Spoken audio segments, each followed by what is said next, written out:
Come on, we just got this.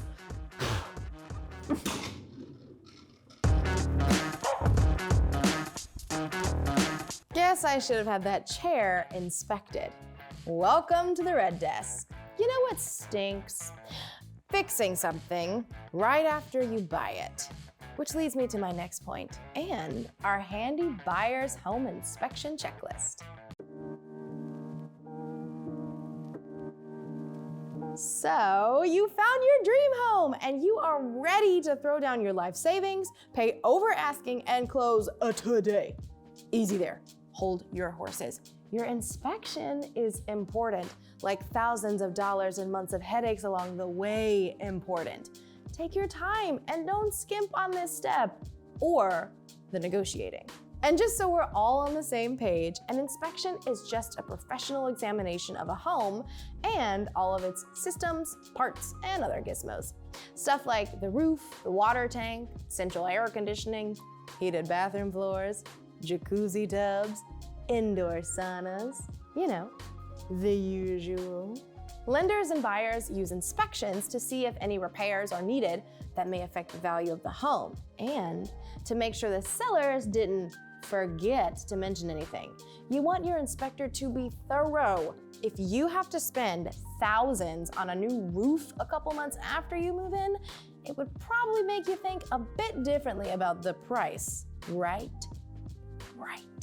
Today, I'm putting on my invisible detective hat and getting deep into the details of home inspections with a list of everything you need to look out for during a home inspection, what to expect when you're inspecting. And yes, of course, this is the inspector's job, but having this list on your radar means you can double check their work and feel more confident about your purchase. It might seem overbearing, but you need to get involved during the inspection process. In fact, ask to attend the inspection with the inspector.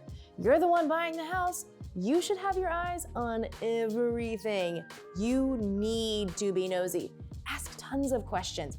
Ask to speak to the manager. Now that you're along for the ride, what should you be looking out for? Well, for starters, a proper inspection goes room by room.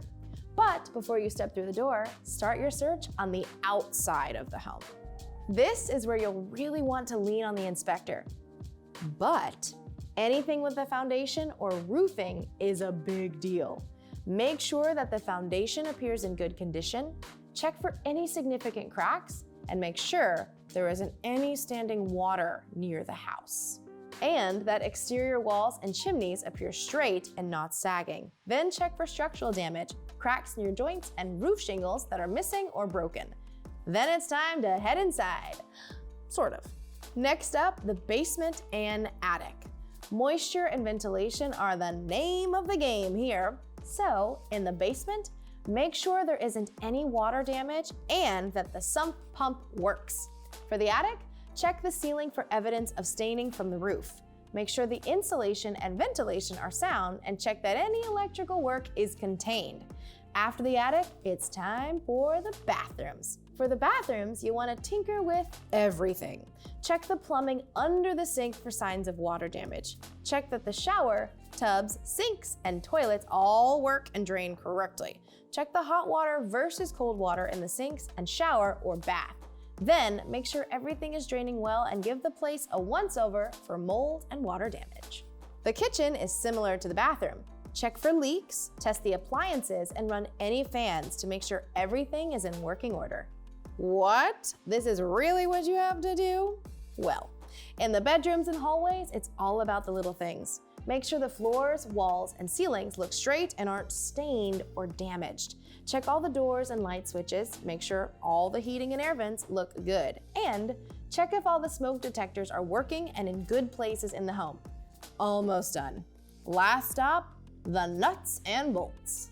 You'll have to lean on the inspector a lot here as well, but you definitely want to take a look at the electrical, heating, cooling, and plumbing systems. For the electrical system, check that the wiring is in good condition and that there aren't any wires exposed and power is getting everywhere it should be.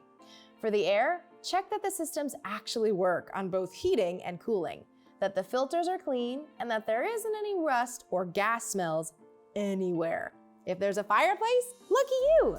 Make sure it's clean and in working condition. For the plumbing, you should check all visible piping for damage and the water heater for signs of rust, water pressure, and temperature. Sorry for chewing your ear off, but like any inspector, I want it to be thorough. But that's it.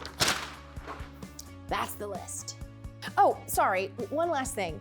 If you haven't gotten one yet, ask the seller to give you a historic list of major repairs and the dates they were completed. That way you can estimate when things will need to be fixed in the future. Whew! That was a lot, but I needed to be thorough, and you needed to be thorough too. If you take the time to go through all of this list and work with an awesome inspector, then you'll have the best chance of buying a healthy home. If you're thinking about putting an offer down on a house, then an inspection could be right around the corner. So pick up the printable version of an even more detailed version of this list by following the link in the description. It'll be worth it. Now, I've got to tackle my grocery list. See ya.